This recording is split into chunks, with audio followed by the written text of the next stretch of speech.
Então fala galera, eu sou o Rodrigo Barros e esse aqui é o canal 1/1. Aqui você aprende a usar sua potência máxima. Como vocês já sabem no título desse vídeo, acabou, chegou ao final. Não mais você vai usar o automático da câmera. Pode dar adeus. Então assim, fica sentado nessa cadeira, presta atenção em tudo que eu vou falar aqui, porque chegou ao fim o seu modo automático. Agora você vai aprender a usar as configurações da sua câmera.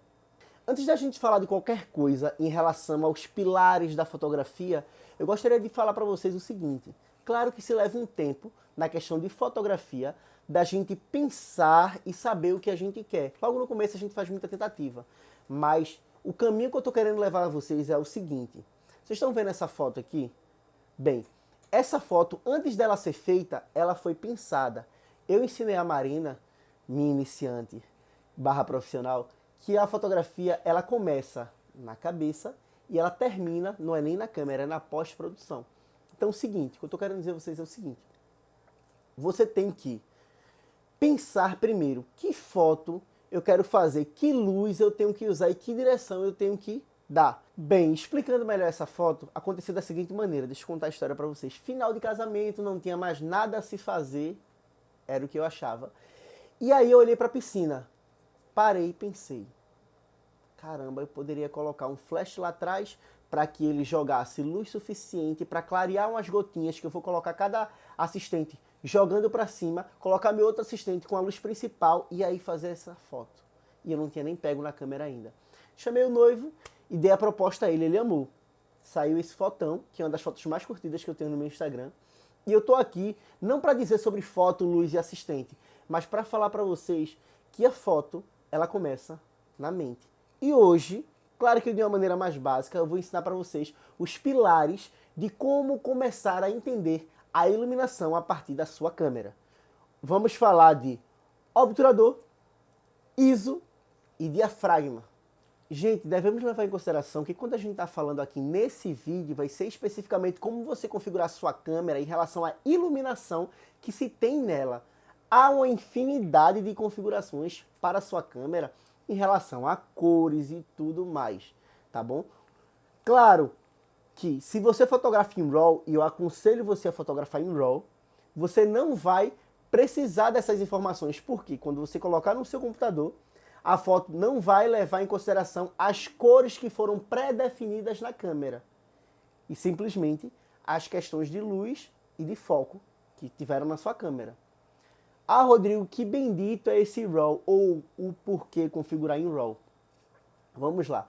Antes de qualquer coisa, eu aconselho vocês a botarem na sua bendita câmera, lá na configuração, se tiver em JPEG, deixe em RAW, tá bom? O arquivo RAW, ele é basicamente o seguinte. Sabe quando a gente tem já os pixels na imagem? Pronto, no RAW a gente não tem pixel ainda, a gente tem informação. Então, quando você quer manipular as cores, mexer em iluminação, você tem uma possibilidade muito, mas muito grande quando você usa o RAW. Pegando minha câmera aqui como guia, não sei se vocês sabem, mas quando você coloca o olho e pressiona até a metade, porque até o final faz foto, até a metade aqui do botão, você acaba percebendo, deixa eu ligar minha câmera para me ajudar, né? Que tem uma régua, e essa régua é chamada de fotômetro. Segundo a câmera, quando o fotômetro está no meio, ela está na luz ideal. Porém, esse fotômetro erra muito. E eu não aconselho vocês a se ligarem por ele. Antigamente, muito antigamente, que não é nem no nosso tempo de fotografia digital, o pessoal tinha que fazer cálculos matemáticos entre os pilares da fotografia, né? Que é o ISO, o obturador e o diafragma, para saber que luz ele poderia gerar. Mas agora a gente pode simplesmente mirar, fazer uma foto e ver o resultado. A gente não tem filmes a serem gastos, então a gente tem a possibilidade de teste, tá bom? Então não se apeguem tanto a essa questão do fotômetro, tá bom? E aprendam a fazer a foto de acordo com o seu gosto. Faça e teste. Ah, isso aqui não tá legal, preciso do quê? Não, agora é o obturador. Não, pronto, agora tá do jeito que eu queria. E eu aconselho vocês a fazerem isso. Vocês podem fazer isso, então teste. Não se apeguem a cálculos matemáticos para poder resolver. Porque fotografia ela tem que ser mais sentida. E hoje em dia a gente tem mais essa possibilidade. Falando dos pilares da fotografia, sem ir direto especificamente a cada um, eu queria fazer um resumo. Se você é daquele cara que gosta de anotar coisas principais e não perder nenhum ponto, vai a dica. Chegou a hora de você fazer uma anotaçãozinha, que é o seguinte. Obturador, você vai mexer em luz e vai mexer na velocidade do registro. Diafragma, você vai mexer na luz e vai mexer no desfoque dessa imagem. E o ISO, você vai mexer na luz e na sensibilidade do sensor. Quanto mais você força o sensor, como eu tinha falado no vídeo anterior, mais a sua câmera tende a perder um pouco de qualidade. E quanto mais inferior for sua câmera, menos tecnológica, mais ela vai danificar. De uma maneira mais severa se ela for uma câmera mais básica, e se ela for uma câmera extremamente cara, como a 1DX da vida ou a 5D Mark IV, ela danifica muito menos. Há câmeras, só um parêntese, há câmeras que você, quando vai configurar, você pode botar ISO 3200 e tá tudo ok. Há outras que você bota ISO só 800 e puff, aparece um choquito na tela. Então, de se...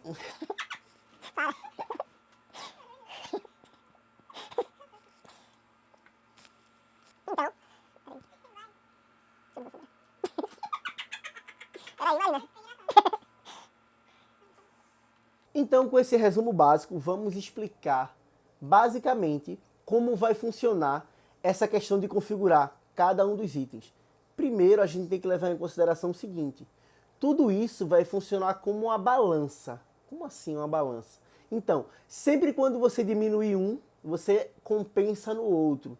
Como se fosse um contrapeso, entendeu? Sempre nessa questão, só que são 3 coisas principais para você mexer. Falando do obturador, lembra que eu estava falando dele em relação à velocidade e luz? Pois bem, quanto menor for a velocidade do obturador, mais ela tende a borrar. E quanto mais rápido, mais ela tende a congelar. Vamos para a prática.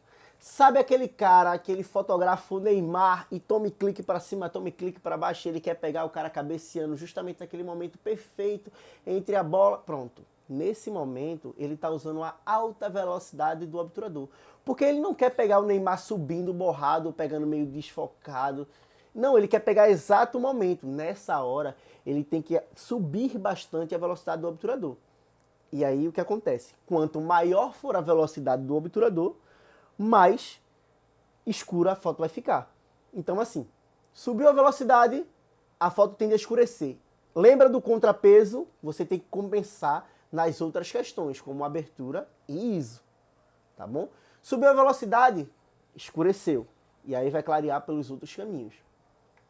Tudo vai se resumir em questão do que você quer priorizar. E se você quer priorizar a velocidade, saiba que você vai ter que compensar nos outros. Outra questão também são os fotojornalistas, aqueles caras lá que pegam a multidão e o protesto rolando e ele fica de longe, ele não pode perder um clique, que pega o pessoal correndo. É justamente a alta velocidade que proporciona isso. Ah, Rodrigo, então tudo se remete à alta velocidade? Não. Dá para fazer muita foto e eu já fiz foto como essa aqui que vocês estão vendo desse casal. Nesse ensaio, a gente fez uma técnica chamada de longa exposição, que vocês podem ver vídeos aqui no YouTube. Penso até em fazer um sobre isso, dependendo do interesse de vocês. Caso vocês tenham interesse, deixa aqui embaixo vídeo sobre longa exposição, que eu posso fazer, tá bom? Em relação a esse vídeo, foi basicamente o seguinte: eu posicionei no tripé, é claro, porque não poderia borrar os modelos, não poderia borrar nada, eu só queria borrar a luz. Então deixei no tripé, programei o obturador para ele ficar mais lento. E, consequentemente, quando eu apertei para abrir o obturador, pedi para a Marina fazer o desenho que eu queria, e aí o obturador depois fechou quando ela tinha terminado o desenho. Quando você deixa o obturador lento, consequentemente, entra mais luz na câmera. E aí você tem que compensar escurecendo nos outros 2 pilares, sempre seguindo essa ideia, não se percam. Mexeu em um, compensa no outro. Vai ficar um pouco complexo no começo, mas depois vocês vão se acostumar com a tendência de foto que vocês gostam de gerar e vai ficar tudo muito mais prático. Mas se liguem nessa questão de compensando um lado e compensando o outro, tá bom? Há também opções que o pessoal faz muito, o pessoal de natureza, faz fotos de véu de noiva, que não é de fato o véu da noiva. É aquela mancha que fica com a velocidade da água, do rio e tudo mais. O pessoal bota uma longa exposição, ou seja, o obturador mais lento, e aí faz de fato aquela mancha que fica bem bonita. Vou deixar aqui uma foto para vocês verem como funciona essa questão desse tal véu da noiva. Para você que é iniciante e que quer testar o que é uma alta e o que é uma baixa velocidade do obturador, você pode simplesmente pegar, sobe a velocidade do seu obturador, tá bom? E gira. E vai fazendo foto. Aí agora você baixa a velocidade e segue fazendo foto. Você vai ver justamente a diferença em relação ao borrão que vai trazer com essa baixa ou com essa alta velocidade. Vamos falar de uma questão mais prática, de dia a dia, do que geralmente a gente faz com pessoas paradas. Eu aconselho, para quem tem uma mão bem firme, você fotografar com no mínimo 1/60, tá bom? O ideal, se você vai fazer um ensaio tranquilo, sem precisar ficar nessa tensão toda, é você mirar e fazer fotos com velocidade por volta de 1/125, é o que eu faço bastante, e é essa dica que eu dei para vocês, tá bom? Agora façam um teste e vejam o que se adequa a vocês. E claro, dentro da necessidade de outras fotos que vocês podem fazer, vocês podem acabar compensando, até mesmo colocando um tripé, tá bom? Ou segurando mais firme e usando velocidades mais baixas. E aí vai depender da foto que você quer gerar, tá bom? Partindo agora para o segundo pilar da fotografia, que é o diafragma, ou melhor, a abertura da lente. Bem, nessa hora que os fotógrafos profissionais de plantão vão se identificar, que é o seguinte: sabe aquela maneira que você já comprou uma câmera e já comprou uma lente com desfoque absurdo, colocou, fez a foto ficou tipo profissional? Pronto. É justamente mexendo nesse bendito diafragma. E o que acontece? O diafragma, como eu tinha falado anteriormente, ele mexe em desfoque e mexe em iluminação. Então, assim, as lentes que o pessoal geralmente compra, o pessoal tende a investir, são lentes mais abertas, lentes mais claras, porque se ela é mais aberta, entra mais luz.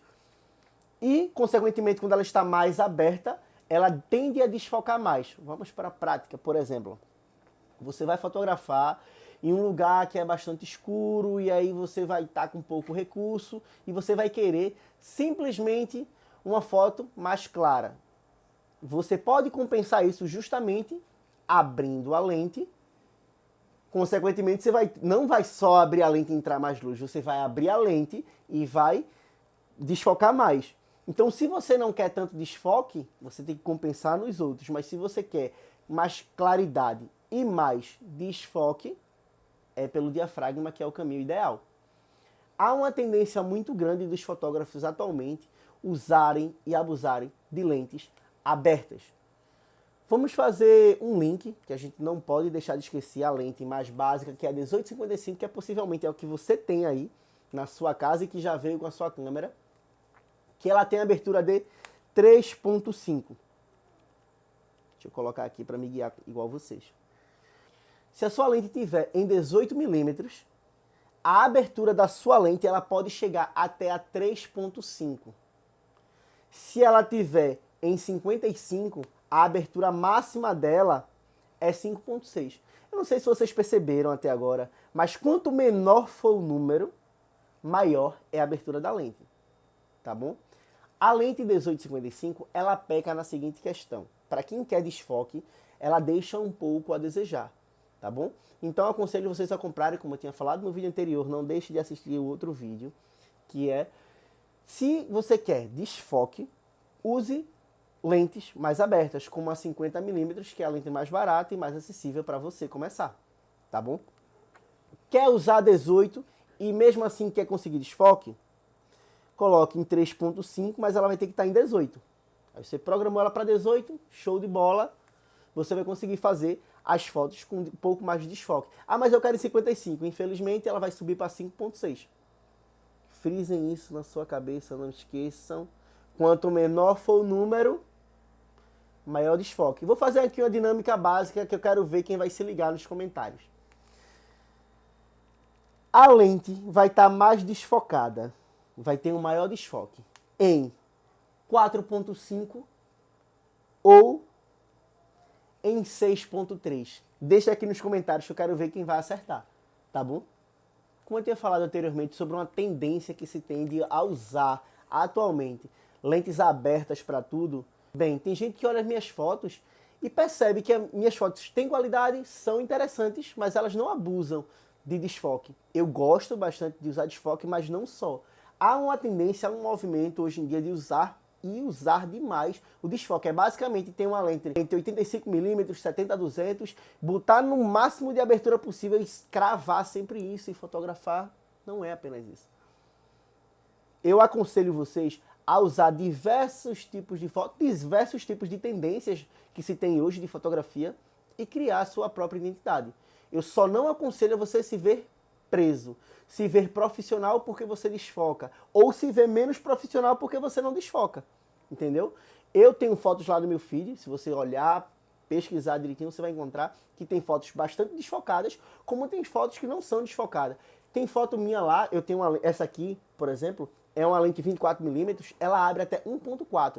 A lente que eu estou filmando na minha outra câmera, aí, é uma lente 50mm, ela abre até 1.4. Mas tem fotos lá no meu feed que a abertura é f11, ou seja, extremamente fechada e quase sem desfoque nenhum.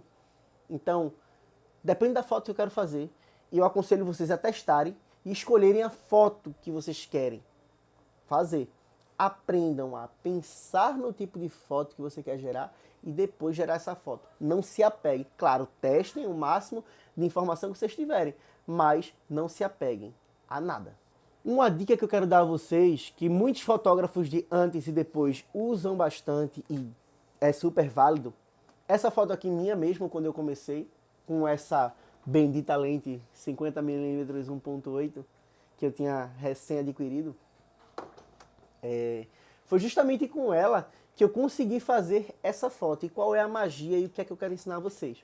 Por exemplo, se você está num lugar que a composição do lugar não é interessante, que tem lixo ou que tem algo que você não quer mostrar, suba bastante a abertura, entendeu? Deixe bastante aberto e aí você vai desfocar. Por exemplo, nessa foto vocês podem ver que tinha algo lá atrás que eu não queria mostrar, tem um pouco de lixo, foi num parque, tá bom? Não estava muito limpo o ambiente e aí eu decidi fazer isso. Pegar, deixar na abertura máxima e fazer a foto. Tá entendendo? É super válido. Usem se precisarem, tá bom? Isso é uma dica de ouro. Sendo essa foto que vocês estão vendo, uma foto de quando eu comecei, acredito que tem de 5 a 6 anos atrás. E o último e não menos importante, pilar da fotografia é o ISO, que está relacionado à sensibilidade do sensor. Ou seja, o quão você vai forçar esse sensor à luz. Como eu tinha falado anteriormente, caso vocês queiram usar o máximo de qualidade que a sua câmera pode gerar, você tem que usar o mínimo de ISO possível, que é o ISO 100. Basicamente 100. Tem câmeras que o ISO desce para 50, mas isso aí é outra história. Se você tem uma câmera, possivelmente o ISO mínimo é o ISO 100. Então eu aconselho você a usar. Uma polêmica aí que muita gente pode bater de frente e discordar é o seguinte: ah não, mas eu consigo gerar fotos interessantes, ou não tenham medo do ISO, subam o ISO. Gente, veja só, você é iniciante e eu estou dando a dica que eu queria que tivesse me dado e não me deram. Que é o seguinte: pessoal de 5D Mark IV, de 1DX, de 5D Mark III me dando o conselho de subir o ISO. Eu com a minha T5, fazendo festa infantil, quando eu subia o ISO para 800, a vontade era de chorar. No, God, please, no! No! No! Então assim, meu Deus, e eu ficava me sentindo errado, pensando que eu estava errando em outras coisas, que na verdade era questão de apenas ISO. Então, quando você tem uma câmera mais básica, a realidade é essa, nua e crua. Você vai sentir dificuldade em subir o ISO. Não estou aconselhando você a deixar de fotografar, porque você vai ter que subir o ISO. Suba, você tem que fazer a foto, você não vai fazer uma foto escura. Você vai fazer uma foto clara. Mas se você puder compensar em outras coisas, compense. O que é que eu fazia para me sair bem? Vou deixar aqui uma foto de quando eu estava começando com a minha câmera mais básica. Eu usava a potência máxima do flash, tá bom? Botava ele em cima da câmera, botava ele na potência máxima, botava ISO 100. E aí botava, obviamente, a 1855 em 18 para usar a abertura 3.5, que é o máximo que ela abre. E aí era um pancada ali, pô! E eu conseguia fazer cada foto massa. Então, assim, se eu tivesse, acreditem em vocês, me apegado a não, use o ISO que você achar interessante, porque eu teria feito fotos ruins. Então o pessoal não quer falar isso, mas é verdade, tá bom? Claro que não é a pior coisa do mundo, eu tô dando dicas a vocês que eu queria ter recebido, não é a pior coisa do mundo e não deixe de fotografar. Mas caso você tenha que realmente subir o ISO, como já aconteceu comigo, que era necessário o flash, não era o suficiente, eu tinha que subir o ISO, ainda dá sim para recuperar bastante dessa imagem na pós-produção, tá bom? Se você fotografar em RAW, peguem essa dica, fotografe em RAW, e aí quando for na pós-produção, você vai lá e consegue ativar a redução de ruído através do Lightroom. No Photoshop também, mas no Lightroom é muito mais fácil. Então é isso, gente. Acredito que eu consegui explicar para vocês sobre os principais pilares da fotografia em relação à iluminação, que é o ISO, o diafragma e o obturador. Não esquecer, resumindo da ópera, que o ISO está relacionado à sensibilidade do sensor, o diafragma está relacionado à abertura da lente e luz, e o obturador está relacionado à velocidade do registro e luz, tá bom? Tudo vai mexer com luz, mas alguns têm uma característica peculiar. Uma dica bônus para fechar esse vídeo é que o ISO, é um segredinho, tá? O ISO, quando você compensa as outras coisas. Claro que tudo nisso vai funcionar como uma balança, como eu tinha falado anteriormente. Quando você vai balancear pelo ISO, se você parar para perceber, quando você for fotografando, você tende a diminuir o contraste da imagem. Não é só deixar claro ou deixar escuro. Pelo ISO, se o caminho que você estiver compensando for pelo ISO, você vai sentir que a foto vai ficar com menos contraste quando você sobe o ISO. Eu gosto de fotos mais contrastadas, tá bom? Mas tem momentos que eu não quero tanto contraste. E aí eu já peguei essa sacada que eu vou pelo ISO. Não se esqueçam de comentar aqui embaixo todas as dúvidas que vocês tiverem. Se inscrevam no canal, curtam o vídeo, compartilhem, isso ajuda demais, tá bom? Conto com vocês para o próximo vídeo e se o pessoal quiser, eu vou fazer um vídeo desse na prática, ou seja, não só falando o que é ISO, obturador ou diafragma. Eu vou ensinar a vocês como configurar no dia a dia, na prática, mostrando mesmo como fotografa com essas configurações. Dê adeus ao modo automático, pegue todas essas dicas que eu dei e até mais, treine na fotografia.